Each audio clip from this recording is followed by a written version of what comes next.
Ciao a tutti ragazzi, eccomi qua, sono Megaticker e oggi qua davanti a me un tastierino piccolo, molto piccolo, è un formato 60% e il marchio che vi voglio portare in visione è questo Akko, che ve la dico tutta, mi ha contattato, mi ha detto vuoi presentare due tastiere al tuo pubblico? Io ho accettato più che volentieri, vi dico già che non sono così tanto esperto da poter fare una recensione tanto approfondita dal punto di vista tecnico, sono un utente più da console, lo sapete, non gioco da PC e quindi sicuramente qualche aspetto me lo fumerò, ma comunque credo che ci siano veramente molti elementi interessanti e questo video serve proprio a farveli vedere, portarli in evidenza in modo che magari voi che siete più esperti di me possiate vedere se questo oggetto può fare per voi oppure no. Andiamo quindi subito a vedere intanto la confezione dal punto di vista estetico. Marchio, eccolo qua, tutto sbrilucicoso, viola, Akko. Ho visto sul sito che fanno anche cose veramente pazzesche dal punto di vista della personalizzazione delle tastiere. Questa in realtà è molto classica, assolutamente nera.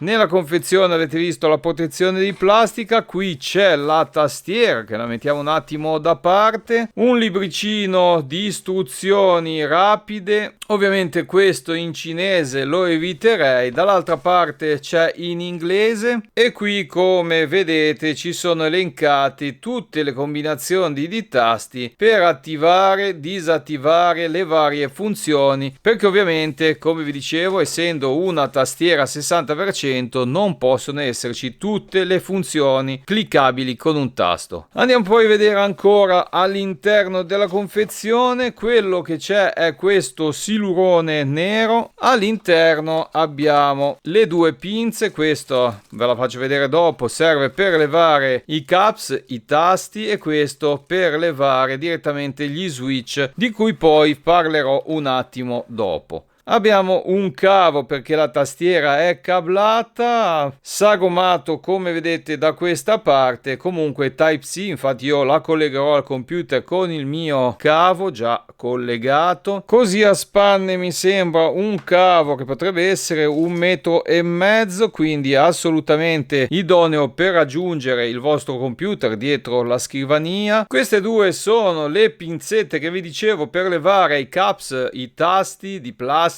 e gli switch direttamente dalla tastiera e potrete farlo anche a tastiera accesa. Andiamo quindi a questo punto a tirare fuori il nostro tastierino, eccolo qui. Come vi dicevo questo è un tastierino non personalizzato dal punto di vista estetico, assolutamente nero. Iniziamo dalla parte posteriore, vediamo i due piedini di regolazione, vedete potrete inclinarlo in un modo oppure inclinarlo di più con questo secondo tastino. È presente il gommino per non farlo scivolare, gommino presente anche sulla parte anteriore, tastiera che rimane ben salda alla scrivania e questo è l'angolo di massima inclinazione a cui potrete metterlo con i suoi piedini. Vi avevo detto che avrei usato un cavo, non il suo, uno che avevo già al PC, ma poi mi sono detto perché non utilizzare il suo e far vedere, eccolo qua, che l'innesto è sagomato in modo da poter dare una maggiore stabilità all'innesto dello stesso sulla tastiera. La tastiera come vedete è retro illuminato, molto carino, poi vi faccio vedere, c'è un piccolo software, o meglio piccolo mica tanto, il problema di quel software è che è un po' confusionario,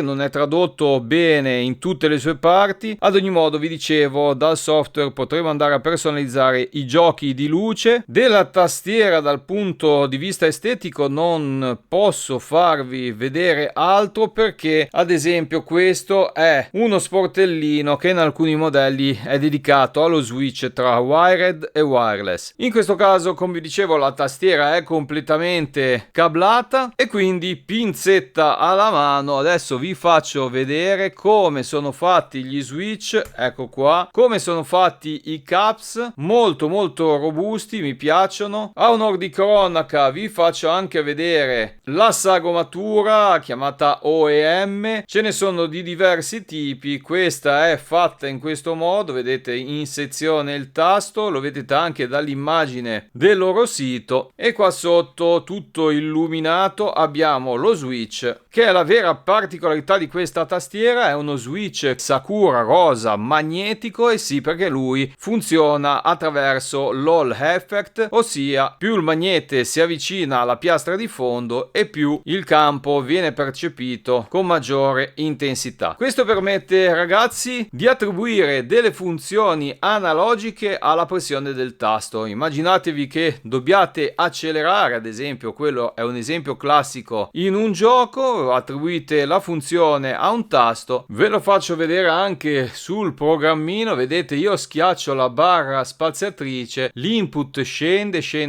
fino al massimo da 0 a 100 con un input totalmente analogico. Questo consente, ripeto, di fare diverse cose che una tastiera on-off digitale non vi consentirebbe di fare. Vi dicevo anche che non sono un gran giocatore da PC e quindi a me è venuto in mente il gioco di guida. Ditemi magari giù nei commenti quali potrebbero essere le altre applicazioni fighe per dei tasti di questo tipo. Vado un attimo a togliere questo Sakura rosa magnetico perché voglio farvelo vedere. Eccolo qua. Intanto vi faccio vedere che, come vi dicevo, possono essere rimossi completamente a caldo con la tastiera collegata, perché loro non sono altro che un magnete, eccolo qua, che si muove su e giù, cambia il campo elettromagnetico e cambia l'input al nostro PC. Il tasto in realtà può essere, vedete, non c'è un verso se non il fatto che questa parte più inclinata e più ampia deve ospitare il LED, quello che vedete qui nella sezione appena tolta. Se lo girate lo potete andare a mettere, l'input tra l'altro in realtà funzionerà, ma non sarà il verso giusto di montaggio. Questi switch, da quello che ho potuto vedere, sono molto precisi, mi sembrano anche belli robusti.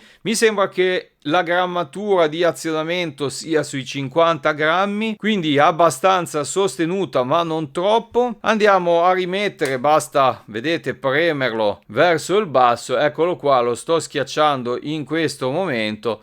Vedete, molto molto semplice assemblare, cambiare, personalizzare il tutto. Vi ricordo che sul loro sito vendono anche i caps personalizzati. In questo caso lo abbiamo, vedete, trasparente sul numero, e infatti la retroilluminazione viene fuori non solo dalla parte in mezzo ai tasti, ma anche da sotto i tasti stessi. Un'altra caratteristica veramente figa di questa tastiera è la possibilità di gestire il punto di azionamento, o meglio di reset del tasto. Immaginate di dare un input, immaginate che questo input arrivi a fine corsa. In realtà poi vedremo che possiamo personalizzare il punto di innesto dell'input, ma immaginiamo che arrivi appunto a fine corsa. In tutte le tastiere poi il tasto deve tornare su fino a un certo livello prima di poter ripremerlo e quindi dare nuovamente l'input a quel tasto. In un gioco dove mi viene in mente devo ad esempio spammare la pressione veloce del tasto, questa funzionalità, questa regolazione che vedete qui a software, si può scegliere sensibile, gioco, comodità, oppure andare a personalizzare in questa semplice maniera. Ebbene, vi dicevo che questo reset, ossia il punto dove io posso rischiacciarlo e quindi andare a dare un altro input, può essere regolato a vostro piacimento. Quindi non avrò bisogno di tirare su tutto il tasto, ripremerlo per dare l'input, ma magari lo vado a settare basso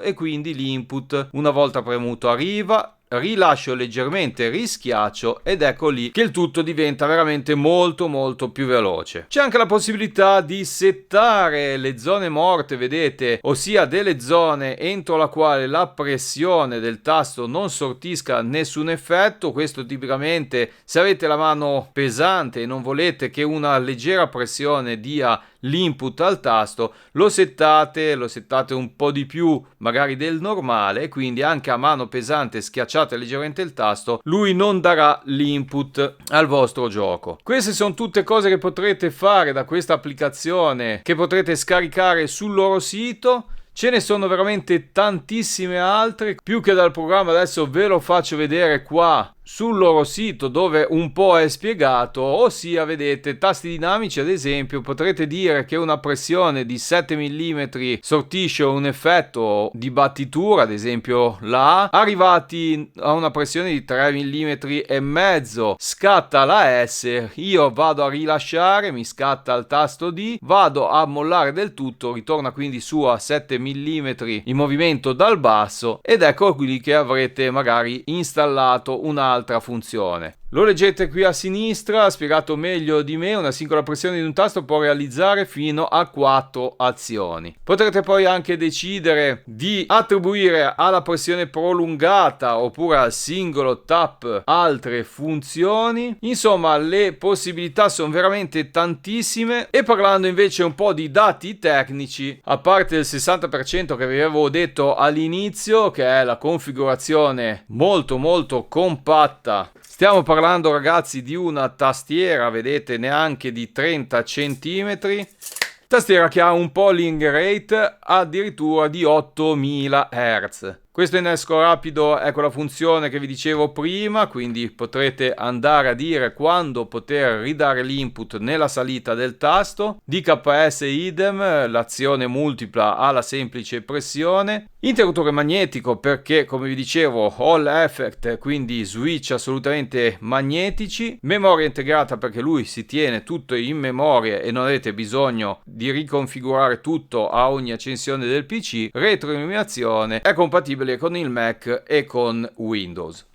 Prima di lasciarvi vi faccio vedere un attimo, eccola qua, la luce, vedete, molto carina. Potete andare ovviamente a scegliere il vostro effetto luce personalizzato, ce ne sono veramente tanti, eccoli qui. Anche qui potrete andare poi a personalizzare degli altri parametri, velocità, colori e quant'altro, ma in questo video ovviamente non posso tediarvi con mille e mille personalizzazioni. Prima vi dicevo che non mi ricordavo come si potevano scaricare ad esempio le macro, condividere, possiamo andare a scaricarne, a caricarne. Ci sono un bel po', vedete, 108 e passa pagine, quindi la gente è molto attiva. Potrete andarvi a registrare, potrete andare ad attivare la lingua per il software, aggiornare applicazione e tastiera. Insomma, l'applicazione c'è, si potrebbe rendere un po' più intuitiva, soprattutto per gente ignorante come me in materia, ma sono convinto che voi super videogiocatori da PC saprete tirare fuori il meglio da questa tastiera. Tastiera che così mi sento assolutamente di promuovere, mi piace. Prima di lasciarvi, vi lascio anche con una registrazione